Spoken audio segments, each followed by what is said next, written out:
Let's do this. The Cult of Hockey podcast by the faithful and for the faithful. I'm David Staples of the Edmonton Journal, and I'm here today with Bruce McCurdy. Hey, Bruce. Hey, David, how are you doing today? I'm doing good. It looks like a nice day out there in Edmonton. Might try to get outside in the sun, get a little vitamin D. Clear sky. Yeah.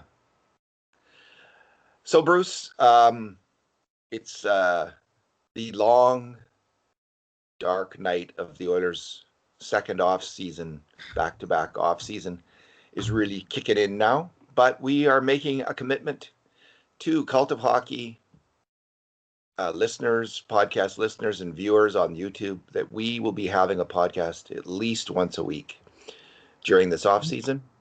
We've got a number of ideas that we're going to be digging into. We're going to be following the Oilers prospects overseas, and thanks for everyone who made suggestions on how we can watch those games and highlights, and we're continue to dig into this as our limited technical ability and financial capability permits. And we are figuring this out. But today we're going to take looks like Ken Holland's off season is pretty much over. There still could be some late moves. We've seen late moves in the past in recent years with Chris Russell signing, I think was that for 2016 October season? 2016, yeah. Riley Sheahan signing in September. Alex Chason coming in a PTO, which was announced, I think, in late August or early September that year. And I would not at all be surprised if we see something similar to that. There's still lots of good players who are unsigned, both defensemen and forwards. And I wouldn't be surprised to see the Oilers make one or two more signings in that regard, either a PTO or even a contract, if it's something particularly delicious. You know, we've heard, for instance, the Oilers had made a contract offer to a player like Dominic Cahoon, who, points per 60 at even strength was really high, like close to Taylor Hall. They had close to Ryan Nugent-Hopkins for the last 2 years.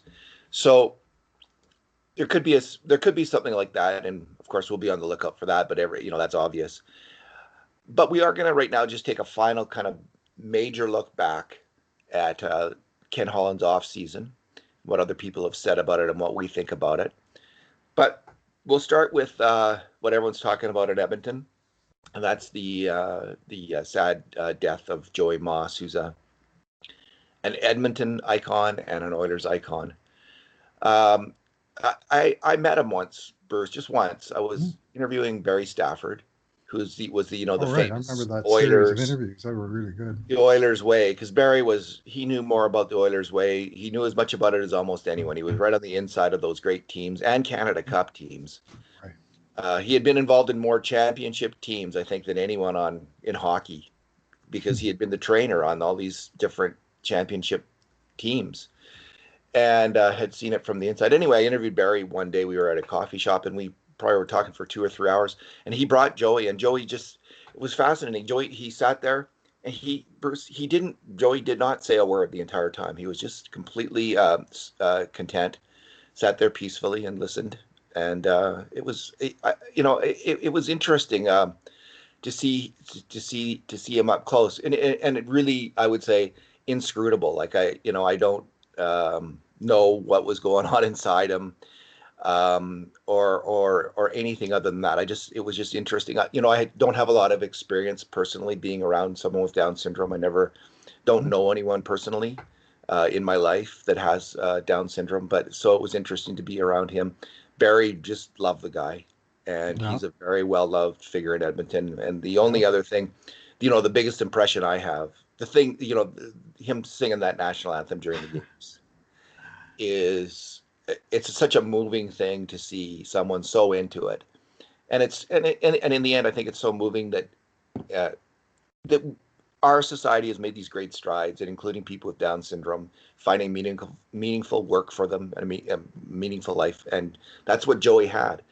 And he had it himself. It wasn't just us doing it for him. It was him doing it for us. So that's my thought. Yeah, I'll say. I have some experience with folks with Down syndrome. I did some volunteer work way back in my youth at When I worked at the bowling alley, we had a group of people from Canadian Mental Health Association who came out for a weekly outing, and some of us in the youth bowling council uh, uh, were asked to help out, and I did willingly, and I got to know and love these people that came on a weekly basis, and uh,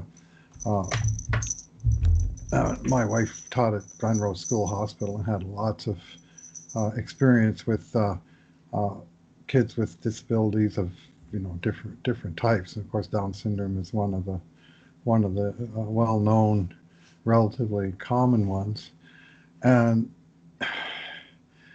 uh, Joey proved that it's very possible to uh, to make the most out of your life. I mean, he did a better job of making the most out of his life than maybe anybody I know. Like he got 100% out of what he had, near as I can tell. Uh, did a did a such a good job as a young fellow working in a car wash that he impressed his sister's boyfriend, a young fellow named Wayne Gretzky, enough that Wayne recommended him to Glenn Sather as someone who would be able to help out in the Oilers locker room. And of course, yesterday we heard from Wayne Gretzky, from Glenn Sather, from numerous of the players who inhabited that locker room, and also numerous players, star players, some of the greatest athletes the city has ever seen in both hockey and football, all were willing and happy to speak about their thoughts and relationship with Joey yesterday. It was very inspiring to hear many hours of radio coverage devoted fully to Joey Moss. It was a terrific day of sports radio. Frankly, I mean, it's a sad occasion, but it's a life well worth celebrating. And for all that Joey only lived to be 57 years old, he worked for the Oilers and the Eskimos for basically 35 years. So let's call it 70 years of service to this city's two most prominent professional sports teams. I'm sorry, Edmonton Football Club and the Edmonton Oilers. And he had, just the top players like that. I heard interviews yesterday from Matt Dunnigan, uh, from Mike Riley, the star quarterbacks of Ricky Ray, star quarterbacks of the Edmonton teams over that time. And I think Joey was involved in 9 championship teams. Uh, Exceptionally, he won the double in 1987, and that he worked for both the Oilers and Eskimos when both teams won their league championships in the same year. So this is comparable in my mind to the phenomenal double once achieved by Claire Drake when he coached the University of Alberta Golden Bears to both the hockey and football national titles in the same academic year. Anyway, Joey's job obviously was different, but the fact that he crossed between the two clubs and did work for both is exceptional in its own right. But what's also exceptional, is he worked, was born, lived his whole life, stayed with the Oilers, stayed with the Eskimos the entire time. All the players that were interviewed yesterday, their playing career is long over in most cases, but they all got traded or moved away from Edmonton sometime during their career. And as a fan who's always pined for that one guy, maybe it'll be Nuge, but that one guy that starts his career in Edmonton and just stays here and plays his entire career here. Well, we had that in Joey Moss. He was like totally dedicated to the city and to those teams. And in the process, he was an advocate for and an example for disabled kids. I mean, there was some wonderful stuff from a guy with Down syndrome who works in a grocery store, who said Joey was his hero, his role model, that he fashioned himself after to some extent, and has found a good productive thing to do in his life. Or there was another one, just a delightful pair of tweets from this mom who had a Down syndrome baby and how she was struggling to how to cope with that, and she found. She looked up and found Joey Moss, and he was, to her, the example of what kind of potential that her kid might have. So his reach was absolutely phenomenal. I mean, the tweets that were pouring in from all over the continent. It wasn't just Edmonton. Obviously, the focal point is here, but anybody who knew the guy, it seems like they were effusive in their praise and their respect and love for the guy. Rest in peace, Joey Moss. Rest in peace, Joey Moss. So, Bruce, we'll start the hockey segment. I kind of collected a lot of comments that were made by mainly TSN and Sportsnet commentators about the Oilers offseason. And we'll start out, first of all, I'll just quickly go down the list of signings. I hope I didn't miss any. Okay, Tyson Barrie, 1 year, $3.75 million. Mike Smith, 1 year, $1.5 million. Tyler Ennis, 1 year, $1 million. Kyle Turris, 2 years, $1.65 million per. Jesse Puljujarvi, 2 years, $1.175 million per. Alan Quine, 1 year, $750,000. Seth Griffin, 2 years, $750,000 per. Adam Cracknell, 1 year, $700,000. Patrick Russell, 1 year, $700,000. And Anton Forsberg, 1 year, $700,000. So, fairly long list. Yeah. Let's go to the first comment. And Bruce, I should say they were mostly complimentary. So here's what Brian Lawton said, former GM. For me, when I look at how teams have done, and I've been going through and seeing who made some really nice adjustments in the offseason that will help them win more, I always compare it to what their ability was to spend as well. 100%. The Oilers didn't have a lot of money to spend. What they were able to accomplish, I would actually rank in the top third in terms of the position that they were starting from. So this isn't like a rave review. This is a very careful review from a very smart and careful commentator, I find, Brian Lawton to be. But I think it's a fair comment. So there's lots of teams that made bigger splashes, like the Montreal Canadiens, for instance. They had all this money, and they spent it all. But the Oilers didn't have that much money. And Lawton saying just when you look at how much money they had, they're about in the top third about how you did. So that doesn't mean they're the third most, then they're top third of improved teams. Right. But he's rating Holland's work and saying it's kind of in the top third for NHL GMs. And what do you think about that?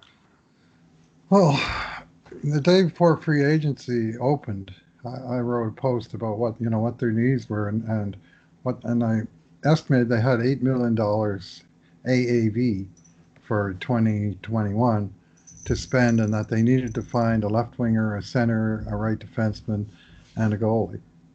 And within about 30 hours of free agency opening, Holland had invested $7.9 million in Ennis, Turris, Barrie, and Smith, and basically plugged all of those holes.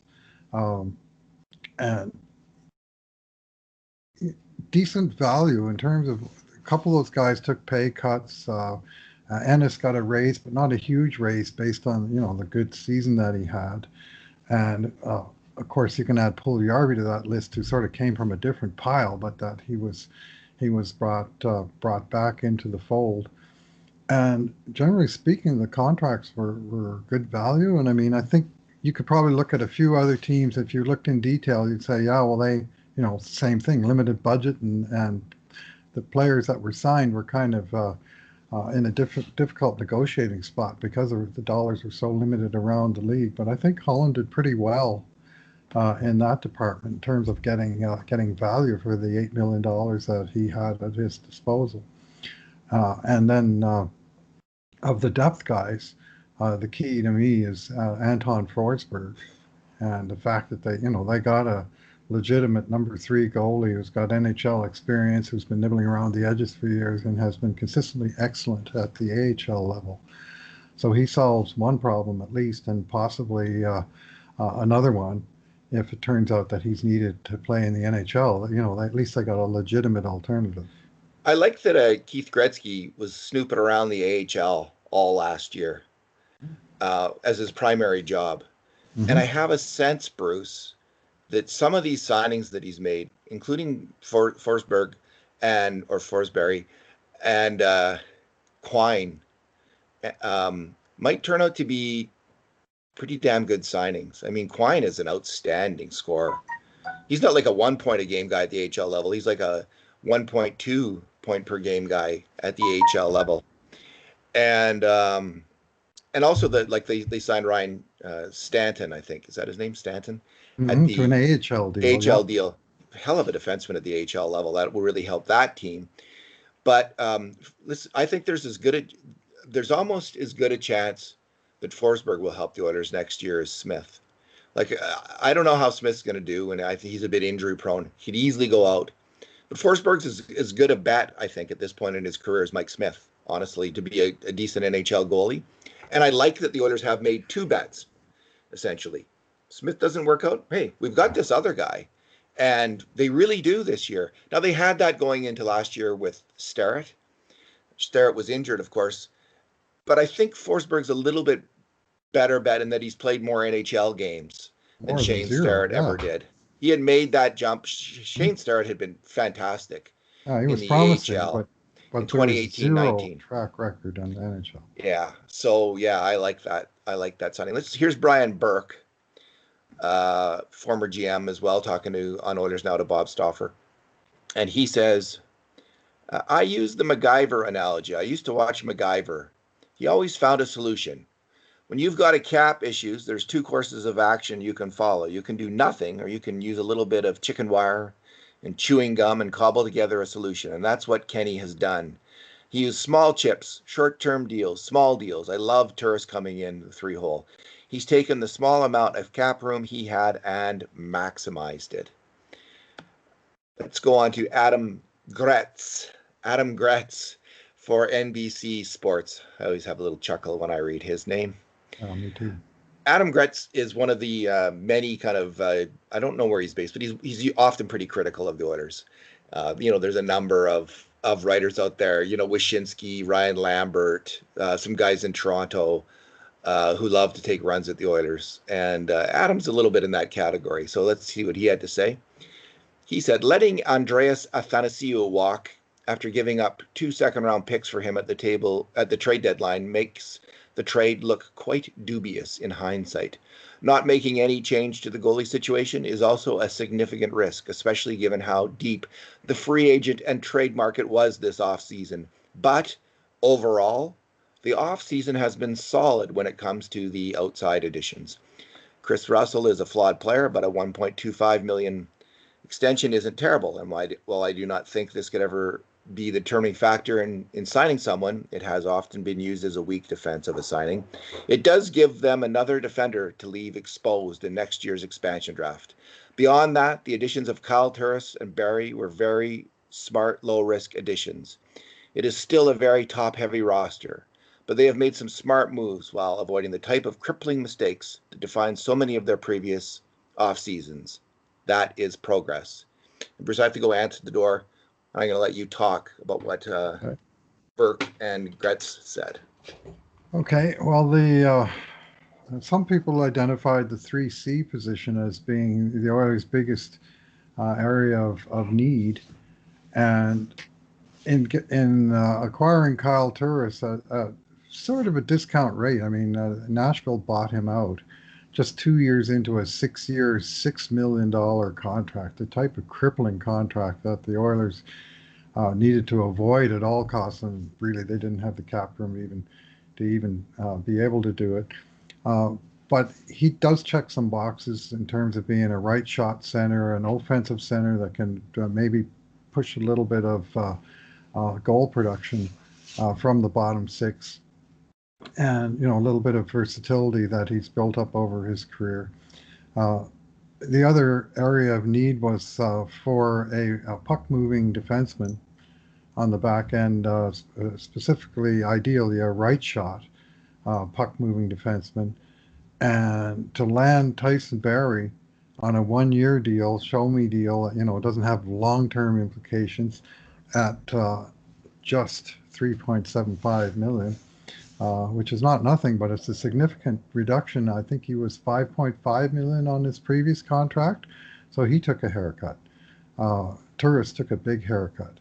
Not like the signing of Mike Smith, at minimum, Holland negotiated a haircut. He took a significant pay cut, even as he was coming off a season where he was arguably the Oilers' one, or at least number 1A goaltender, who played a little more than half the time, got a little more than half their wins, had a significantly contribution to the season. And some will argue that Smith is the wrong guy, but the brain trust of the Oilers was comfortable enough with him that once they were able to land Tyson Barrie, with the amount of money they had remaining, they were able to bring back Mike Smith. I mean, all the other goalies that we're talking about that were available in the free agent trade market, they all cost a lot more than $1.5 million or even $2 million if Smith makes all of his bonuses.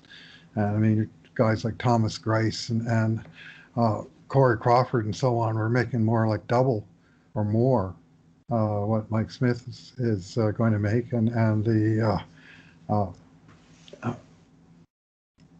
the other alternative would be to pick someone off the discard pile like Aaron Dell for a lesser amount, but more a generic goalie. Whereas Mike Smith, the management knows the dynamics within the team and the human factor and how Mike Smith interacts with his team and motivates it to some extent. And obviously they value that. And whether or not that value gets repaid by a decent season remains to be seen. But as you said, David, they now have an alternative, and Smith's contract is low enough that should he tank and suddenly fall off, well, wouldn't be that sudden, but should he fall off the cliff and play like he did in December for any length of time, they have a real option where they could send him down, call up Anton Forsberg, and who I think would probably be a serviceable backup goalie, and they would actually save $375,000 off the cap by doing that. And it wouldn't be quite as efficient as just simply signing Forsberg and plugging him into the position, but they've given themselves the option and the very, I think, likelihood that Smith will come in and play the season. But they've set the table that I think the split in the goaltending duties will be different in 2021 with Mikko Koskinen assuming the clear number one role. So anyway, that's the variety of problems that he's faced, and he's found, I think, reasonably cost-efficient solutions for those major needs. And given the relatively small amount of cap space he had available, I think more good than bad. What were Barrie and Turris between them earned about $12 million last year, right? Yeah, $6 million and 5.5 for Turris and Barrie, and this year 1.65 and 3.7. So literally less than half of what they made last year. It really is pretty good work, actually. I mean, I know everyone's upset about Mike Smith, or many people are upset about Mike Smith, and we're going to hear about that ad nauseum, I'm sure, every time Smith has a bad game, and we'll probably ourselves have a choice word, because we'll be hypocritical in the moment. But I just really hit, you summed it up very well, Bruce, with the four things they had to fill, and they filled every one of them. And they filled every one of them in kind of a way that I think was the Barrie thing is fantastic, obviously, to get a top 4 D-man. That's really hard to get a top 4 D-man. He is that. He's a second pairing offensive D-man, right? Like, just no doubt about it. And then, Turris, I know some people aren't, thrilled with his work. His play in Nashville wasn't great, but he's young enough to have a bounce back, as long as there's no injury issue there. And we don't know that, whether there was or wasn't, like what's going on. But, every reasonable expectation. And Ennis and Smith, Ennis to me is a fantastic signing, just like it was a fantastic trade at the deadline. But the cherry on top is Puljujarvi, who could be, other than, I think there's a guy, Minnesota signed a guy, their draft pick, I think his name is Kirill Kaprizov, if I'm not mistaken, who's been a really strong forward in the KHL for a long time now, and he's about 24, 25. And other than him, he's probably Puljujärvi is probably the most exciting player. Maybe I'm wrong, but coming over from Europe, um, who could make an impact in the NHL this year. Mm-hmm. I mean, this is a player who's got NHL experience, has had some hard knocks, but is dominating in a European league right now.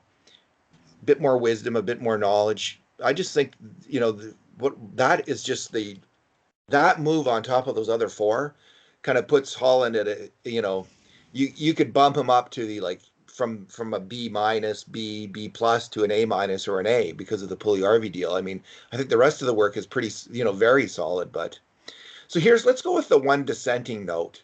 Yeah. Frank Saravalli Mm-hmm. from TSN. And here's what he said. I'll read you his full quote.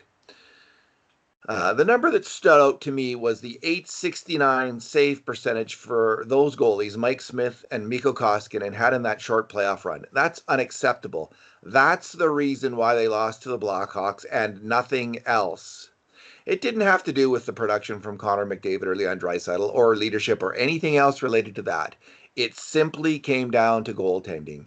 You can't win with those kinds of numbers. And to bring those guys back, even understanding the cap constraints this team had doesn't really inspire confidence. Not in an offseason in which more goaltenders were available than seemingly ever before. There was a real opportunity for Ken Holland to upgrade in net, even find a long-term starter, and that didn't happen. I think the Oilers are looking at more of the same instead of a chance to really improve this season. There's just a little thing that popped up there on Skype for a second. I don't know what that was. So Bruce, that's pretty harsh criticism. And I think, like, Frank's a really strong reporter. I strongly disagree with his analysis of the NHL, of the Oilers in the playoffs this year. And we'll get into that. I do think he makes I think he makes an interesting point, though, about the priority, which is a fair point, of should you have put all your money into a goalie or into essentially a top four D-man? They put most of it towards Barrie. So let's say you had $4 million to spend, maybe $5 if you really pushed it. Should you have done all that on the goalie or on the D-man? And I think what it came down to is they tried to do it on the goalie. They tried to go all in on Markstrom, and he turned them down. So presumably Frank would have been happy if the Oilers had signed Markstrom, Ennis, not Barrie. Patrick Russell. Yeah. I mean, $1 million players. If you spent $5 million on Leonard and you had $8 million for 4 players, the simple math is you have $1 million each for the other 3 key positions. So you're counting on Evan Bouchard essentially then this year to be do what Tyson Barrie's going to do, which isn't a terrible bet. Like, that's not the worst bet. So I think Frank's comment has some that critique actually has some merit. But the fact is that the goalie turned them down, and the other fact is when you ask Oiler fans, at least right now, are you glad that goalie turned them down? What it would have taken to get Markstrom was more than $6 million a year. It turns out. Would we have been happy? I think Oiler fans would have been. This Oiler fan would have been really unhappy and skeptical if they had outbid Calgary on Markstrom. And whereas I think, like, Frank's making a point there, in the real world, that option wasn't that available. And I don't see, like, offering $4 or $5 million for Corey Crawford or Greiss. That doesn't really. I'm much more happy with the smaller bet on Forsberg and Smith, honestly, than a $4 or $5 million, $3, $4, $5 million bet on Crawford or Greiss, like option B. Mrazek. I didn't find that too tempting either. So if I had to pick over Frank's option, like what Frank's idea was, I take his point, but I'm glad that I like the way it turned out, and I prefer the way it turned out than the spending that would have had to gone on in the end to sign some of these really top goalies, because I think teams overpaid. They paid full dollar, it seemed like. I mean, I guess Vegas, they got a decent price when they extended Robin Lehner, who never did reach the UFA market, but they paid him $5 million for 5 years. So I mean, that's a pretty substantial sum. And And that was better the or best of worse, those contracts. the Oilers have sunk $4.5 million into Mikko Koskinen for the next 2 years. And last year he largely delivered. And I think going forward, as if he's going to be your number one, given the restrictions of the payroll situation, is a reasonable alternative. And I guess those seems like many people who hate Mike Smith are not going to be happy no matter what.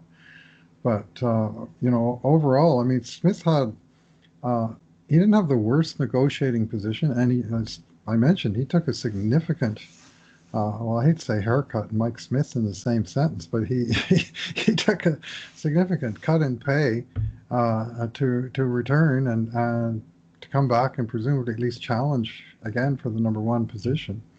And he does bring some attributes that I think are good for the team. And I mean, his performance on the ice is going to trump everything else. And it could be that 2 months into the season we're all crying in our beer. But uh, So Bruce, to buttress his point, Frank's mhm, point mhm, of trying to say that you had to go for the goal, he used this example of the playoffs. right. That being the only, really, he's saying that in his own words, that's the only thing that went wrong was the goaltending. What do you think of that notion? Well, a lot of teams play in the playoffs with one goalie. I mean, the Oilers, I mean, they could have used Koskinen for the whole 4 games, I guess. I mean, the fact is, neither goalie really came through with a compelling performance. Smith was disastrous in the half game that he did play, and Koskinen did knock it out of the park, and it was a short series, and they didn't get a bounce in Game 3, and in Game 4, Crawford played great and stole the game for Chicago, and that was that. They were done, and so those playoffs, I mean, they were played under such bizarre circumstances, and there was enough failures among the Oilers team outside of the blue paint. I mean, it wasn't just the goalies. I think the defense had a tough time in the series, and some of the forwards were good, and some of the forwards weren't that good at all. I mean, there's lots of blame to go around. I mean, I know this one guy that's always blaming the coach for breaking up the dynamite line, for example. Uh, Actually, more than one. And I mean, it didn't go well. But overall, do you look back at 2019-20 and say that was a bad, disappointing, failed season for the Oilers? Or do you say, well, the team made some steps and some of the moves they made last year worked out, and this year they're fine tuning on that, and hopefully some of the moves they made this summer will also work out? Yeah, I think Frank's like like if you want to say Holland should have prioritized goalie and really got that done, and he didn't get that done, so his offseason's a bit of a failure. I think that's a fair comment. I just whether the idea that the only reason the Oilers lost in the playoffs, I don't think Frank needed to make that point to buttress his lead into this. I mean, I'm just going to quickly go down the list of why the Oilers lost in the playoffs, and it's a long list. You're Okay, not going to be first able to do it that quickly, David. I will do it. I'm going to do it in 60 seconds. Okay, that's First, good. Tippett breaks up the NHL's best line, breaks up the best line and doesn't use them until the final moments of the series. He breaks up that line.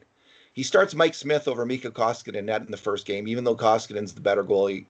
Um, we saw weak to atrocious defending and lots of miscues from their top four, all of their top four D-men, Nurse, Clefbaum, Larson, Ethan Bear, and Chris Russell. We saw a lack of defensive proficiency from two star players, Draisaitl and McDavid. We saw a lack of toughness, intensity, and effectiveness from role players like Cassian and Sheahan.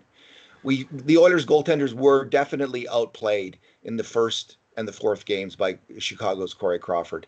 The Oilers got a lot of very bad bounces in that series, and there were some iffy calls by the referees.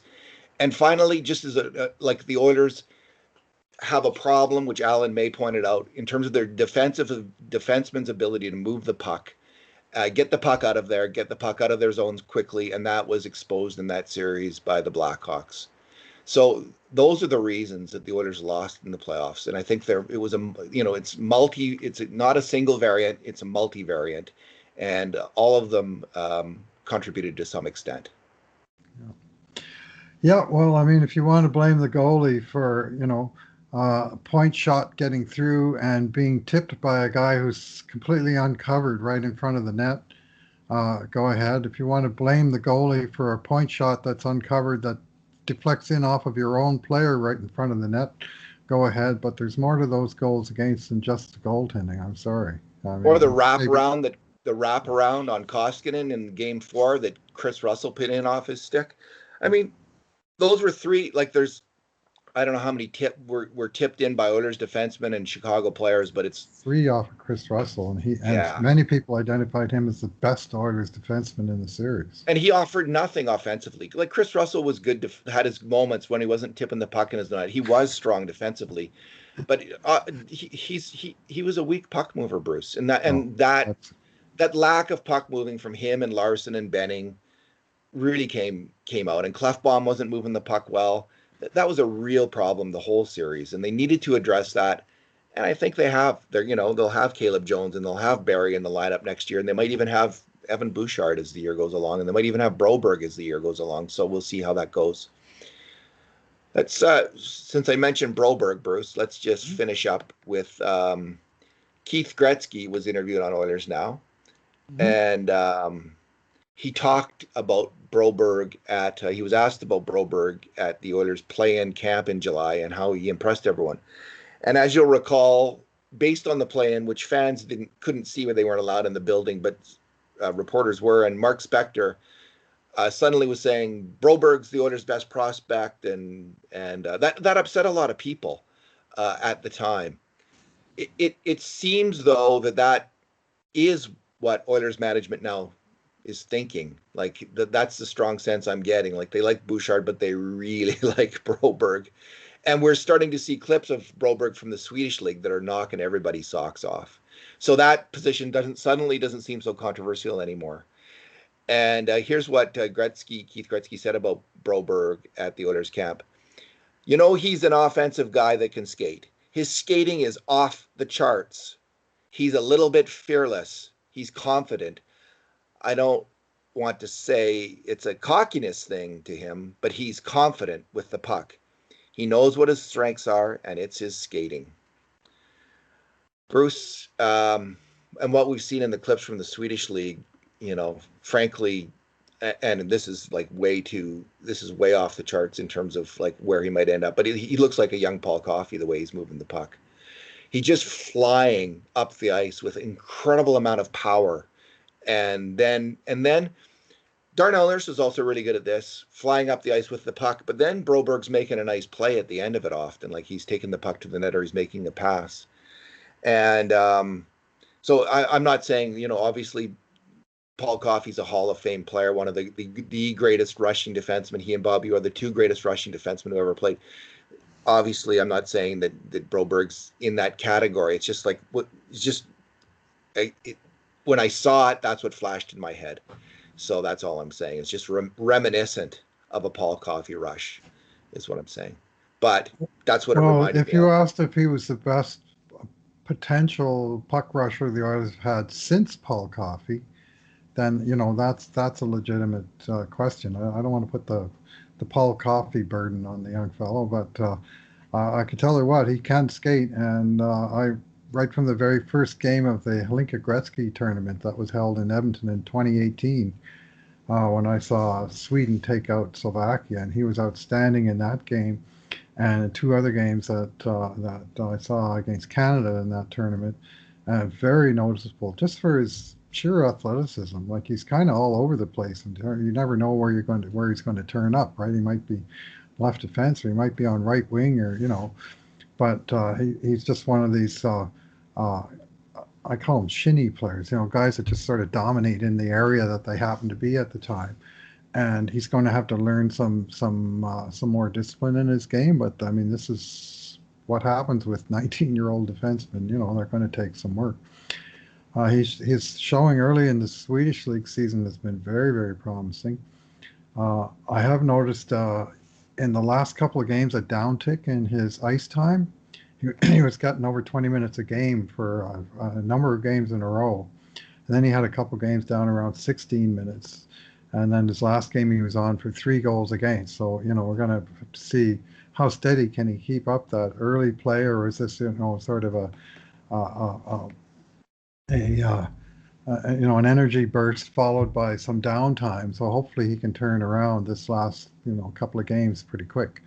But so far so promising from what we've seen of him. And now we have to remember Evan Bouchard is also putting up pretty impressive results, but he's a league lower than is Philip Broberg. And he's also a year and a half older than is Philip Broberg. So it may well be that Broberg has surpassed Bouchard on the Oilers' internal list of who is their top prospect on the back end. He's averaging 1940 a game overall, and as you say, it's got some really high and low minute totals in there. In his 10 games that he's played. They have two veteran guys that they're going with, I think, in their top pairing now. And I think one of them might have been hurt earlier in the year when Broberg got those heaviest minutes. Their top minute muncher has only played 8 games, not 10 games. So I wonder about that's maybe why Broberg started out with so much ice time initially.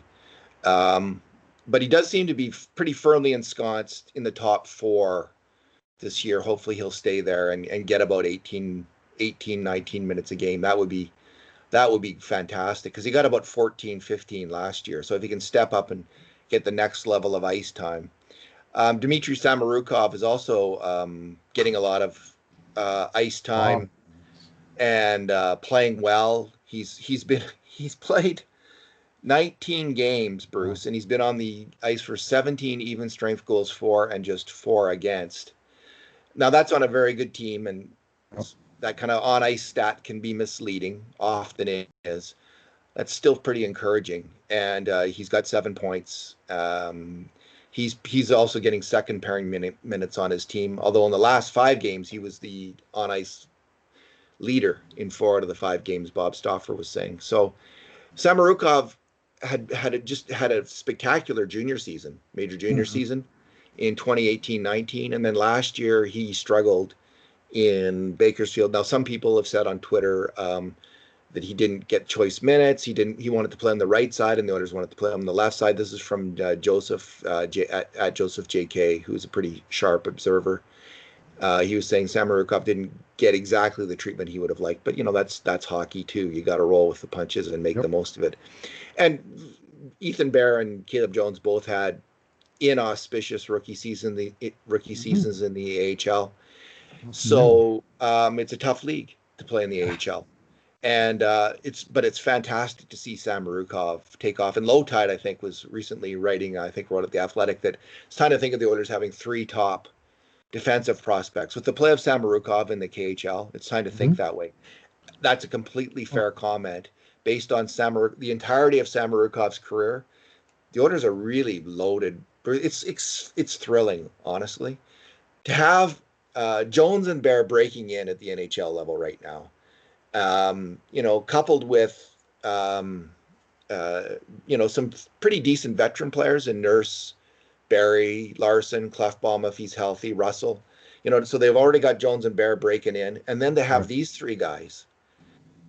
We haven't had this kind of young talent breaking into the Oilers on defense since the early 1980s, since that time when and that was this whole other time. You can't really compare anything to it because the players there turned out so well, mainly because they all played, in part because they were, playing with Wayne Gretzky, the greatest hockey player who ever lived.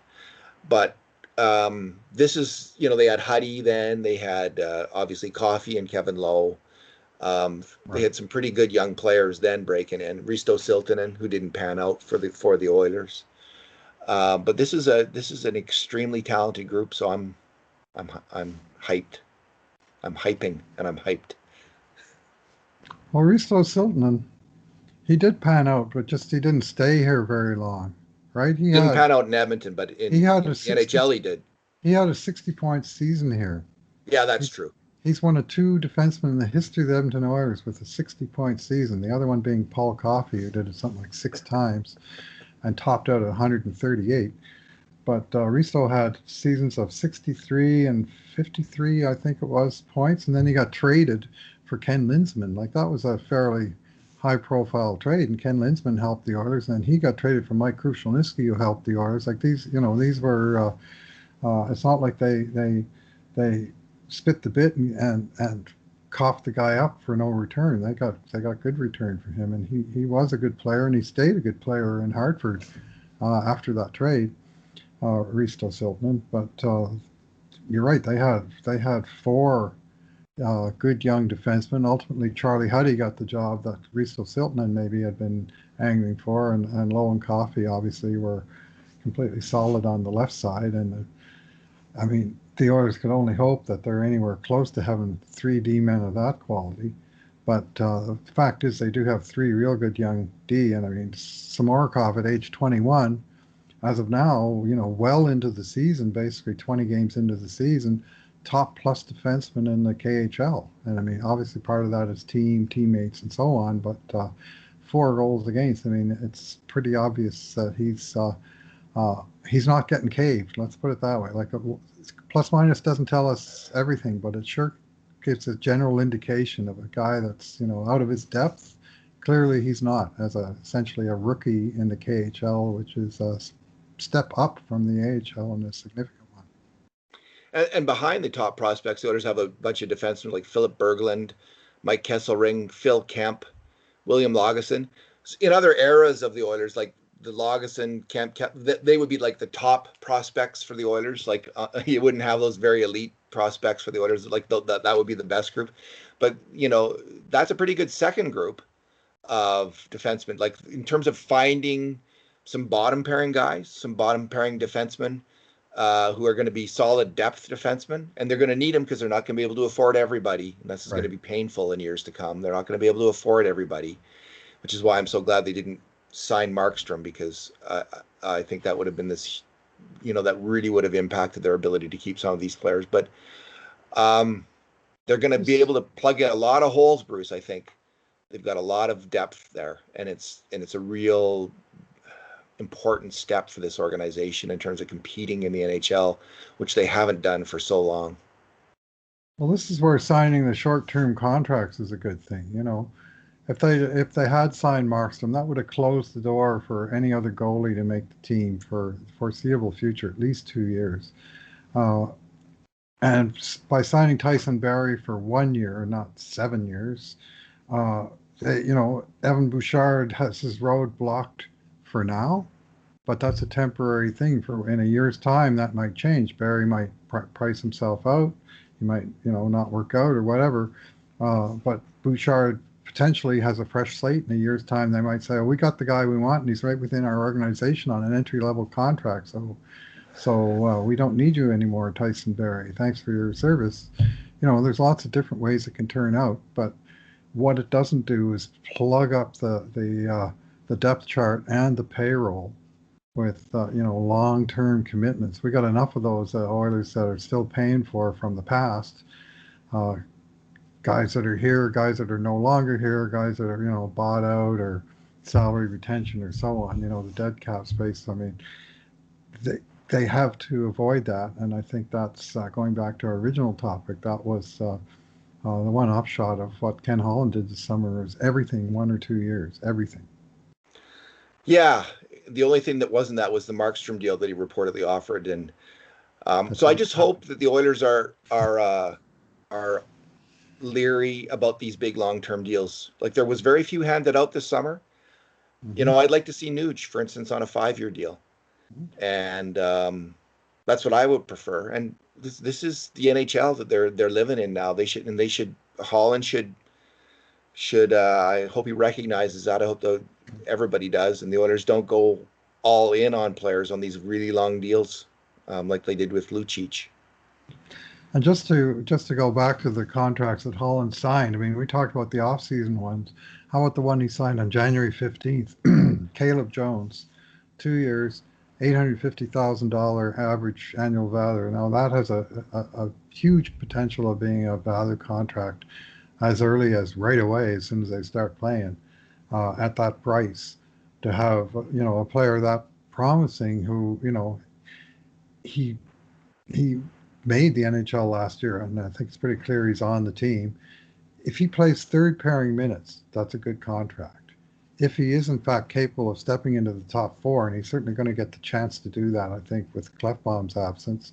If he does that and succeeds at that price, it's a hit it out of the park value contract. And so there's ultimately that's where you get value is by developing players within your own team, and that's where the Oilers have been, frankly, a miserable fail for the last long number of years. And hopefully the change is there between the guys drafted during the Peter Chiarelli era and now being developed during the Ken Holland era. There's reasonable hope that there's going to be a pipeline of affordable young players who are going to be able to contribute to a successful team. You wrote a post on whether Jones can be in the top four, and I think it's interesting. I don't know necessarily if the Oilers are going to have a top four this year, because when you look at their most likely pairings, Nurse and Bear are likely to stay together. Yep. Russell and Barry seem like really good fits. Russell on his left side, Barry on his right, the defenseman with the more offensive, risky puck mover, and then Larson and Jones, same idea, righty-lefty combination. There's, in some ways, I think Bear and Nurse are obviously the top pairing, but these two other pairings, it's almost like they're the same at even strength. Yeah, they're going to be used interchangeably, and maybe if one's playing better one game, they'll get more ice time, and then the other in the third period kind of thing. But I could see them, Jones and Larson could be really good, but so could Barry and Russell. And I don't see a heck of a lot of difference between them, which is kind of nice. Like the Oilers I think they have a really strong, not really strong. They have a strong 6 D-men that they can rely on this year. I'm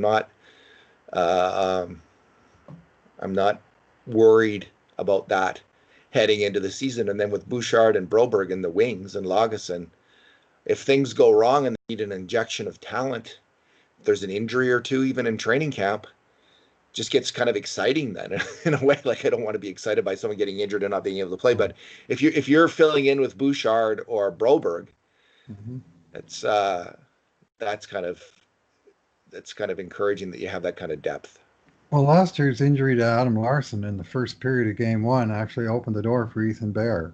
Exactly. And it wound up being one of those blessing in disguise, or certainly silver lining type of situations. I will suggest to you that the pairings aren't cast in stone. And one idea I have is that the Oilers might go with a 2A, 2B pairings where they have different roles, where they actually team up Caleb Jones and Tyson Barrie in a more offensive role, and then put Larson and Russell in more of the defensive shutdown, first penalty kill style of role. And I think back to the last time the Oilers had a really strong defense in 2008-09, and their top pairing, Visnov Gray, was sort of the two big money guys that they had. Their second pairing, Tom Gilbert and Denis Grubeshkov, were both good skating, puck-moving guys. Neither of them renowned to be a strong defensive player. And then they paired up Laddie Smeed and Steve Staios on the third pairing, so two more defensive-oriented players together. Two more, and it's not unique to the Oilers. You see this on lots of teams where they have a pairing of two pretty mobile guys, and they try and deploy them not against the very top players of the other team, but in offensive situations, whether the zone starts or who the matchups are, when they put them out, in the game and so on. And I think that's an option that Dave Tippett may well I like that, Bruce. Investigate. I hadn't even thought of that, but I like that a lot. And you just imagine Barry and Jones out there with the dynamite line. Lion. Or, in the offensive end, the creativity of those 5 players in the offensive end, keeping the puck in and making a play. Wow. And with McDavid as well, right? Moving the puck up the ice with McDavid, that's also pretty exciting. So, yeah, you sold me. Like, that's not a bad idea right there. That would be that I'm sure that they'll try different things. Obviously, they always do. But and then I would see Jones and Barry getting a bit more ice time with Larson and Russell getting kind of really the defensive zone face-offs, maybe. I don't know. But, certainly in the tough minutes. Maybe Um, maybe Barry can fill the old Grebishkov role of being 95% good player and 5% secret agent for the other team, as our friend Tom Barrett used to say about Krebs. I hate to say that joke worked better with a Russian because our long Yes, of history, course. our long history with the Russians. But uh,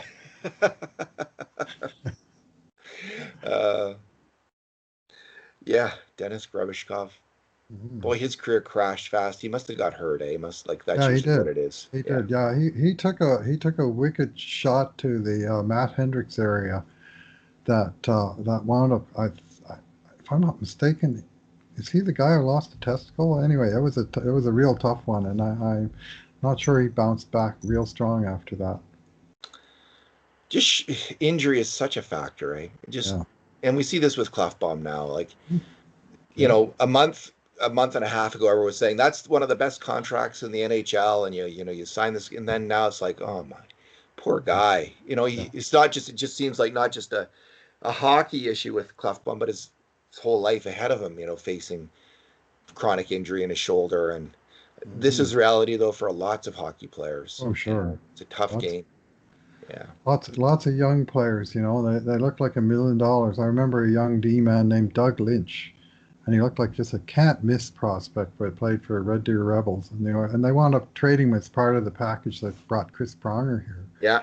And I thought, they've given up a mighty fine prospect there, but he'd done some kind of damage to his wrist or something, and he just never got over it. And he just never made it at all. Like it happened before, so early in his developmental stage that he just was never able to make the step. And he's just one example of far, far too many guys that have just been derailed by serious injury in their developmental stage. So that's why it's nice to have three or four guys as opposed to being relying on just one that is the bright star of your future. Having that sort of redundancy of excellent defense prospects, like I'd be willing to bet almost real money that at least one of those guys is going to turn out to be a legitimately good NHL defenseman. Whereas if you had just one guy and he got hurt, then where are you? Yeah, so Doug Lynch goes from 36 points in 74 games in his first AHL season, which is really good, right? It's your Yep. first AHL season, 36 points, 76 games, to 14 points in 74 games in his. Yeah. So I wonder what happened uh, in the meantime and in between time. Yeah. He So got hopefully Oscar Klefbom is going to be okay. Like you just Yeah, never. yeah, he's a pretty important player to be facing these kind of, potentially career-altering physical challenges at such a relatively young age when he should really just be rounding into his full prime. Well, Bruce, let's leave it there for today. Thanks All for right. talking. Yeah, thanks for listening, everyone. R.I.P. Joey. And in the meantime, and in between times, this has been another edition of the Cult of Hockey podcast.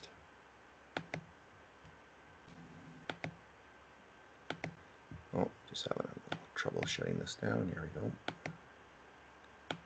All